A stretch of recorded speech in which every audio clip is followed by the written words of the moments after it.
Hi, Match.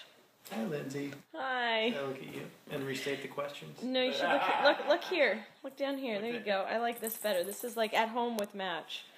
So, tell me a little bit about the documentary, what you're doing. The documentary that I'm making is about Nick and Lindsay, and it's about Nick's recovery from a parachute accident that took both of his legs and injured his spinal cord and a host of other back injuries and internal injuries, and how Nick and Lindsay have remained together throughout and battled back to the point where Nick can jump again and is getting his life back. Cool, man. I'm glad to have you here. I feel like Sally Jesse Raphael. We're very glad to be here, Lindsay. Why do you want to make this documentary? How does this resonate with you?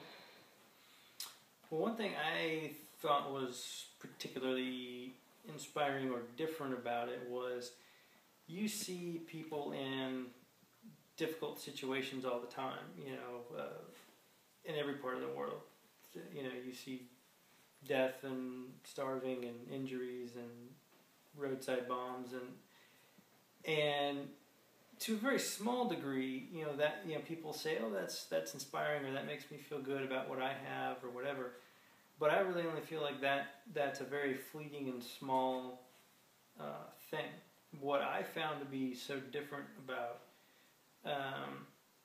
Nick's situation was he was injured, and in a way that you may say, "Oh, it makes me thankful that I have my legs and I don't have a spinal cord injury." But what I found to be actually completely different and inspiring about it was the fact that both of them had such a positive attitude of the recovery process and moving forward that there wasn't really the woe is me and self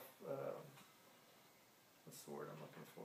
Self-pity, I guess. It was just that sort of positive attitude in the face of a hell of amount of adversity was pretty different and pretty inspiring, I thought.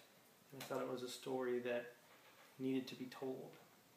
What is the central theme of your documentary? What are you trying to weave in here as the message throughout that? Well, I think what I got out of the story, what has helped Nick and Lindsay throughout the whole process, is just the concept of love.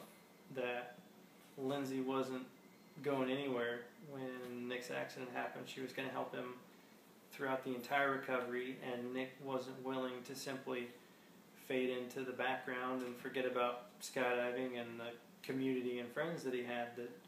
That love of the sport and that love of each other was what gave them that incredible positive attitude to move forward. Excellent. Love that. Love that. So what are your plans with the finished documentary, and when do you see it being complete? I'm hoping that I'll have a rough cut of the whole feature sometime in February, late February. And then, a polished, finished product maybe in late March, beginning of April. And from there, I think the first step would be put it into film festivals so that it can get out there and be seen by not only the general public, but potential distributors for television, theater, and TV. And hopefully somebody would see it, pick it up, and say, "Hey, I want to put this movie in theaters, or I want to put it on DVD or television and get it out to the masses." And what have you decided to name the documentary, and why? At the moment, the working title is "Get Busy Living," because that was kind of Nick's slogan for the last year and a half on the website and stickers, and I liked where it came from, which I found out recently was one of Nick's favorite quotes: "Get busy living or get busy dying." And I think that really encompasses both Nick and Lindsay's attitude toward life. How do you think you choosing to tell the story is... Okay, that's not what I mean to say. Cut. No. Who Who farted? Tell us a little bit about yourself and why you think your perspective of telling this story is going to be effective and awesome.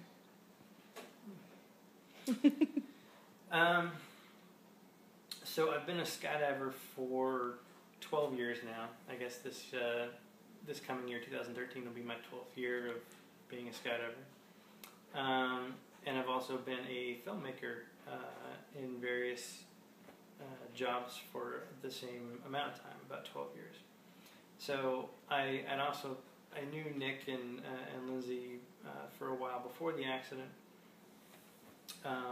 So I knew them as friends prior to, and I think my knowledge as a filmmaker and as a skydiver just allows me a different perspective, I guess a more intimate perspective on the emotions connected to skydiving than a normal filmmaker would have, than an outsider would have. I think I have a little more knowledge because I am myself a passionate skydiver that loves to be in the air. So I think I understand that, and I think I would be able to better relate that understanding. Very cool, Match. Very cool. Anything you want to add to this, like a website or your full name, phone number, your marital status, anything like that? You know, he's single, ladies. I'm Pisces.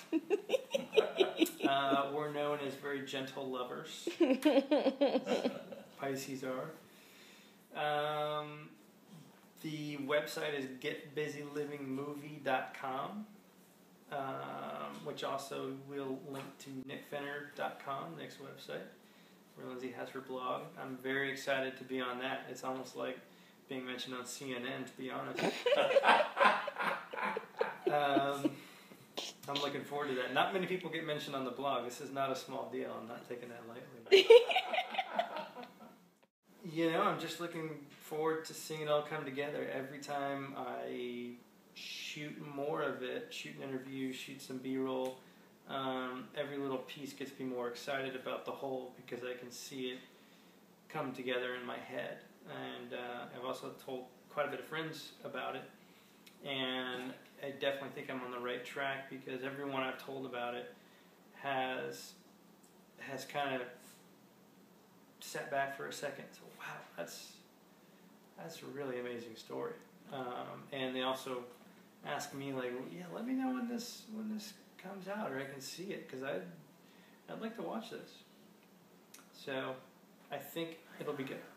I know it will. I think so too, Match. It's really great to be here on Letterman. Good night.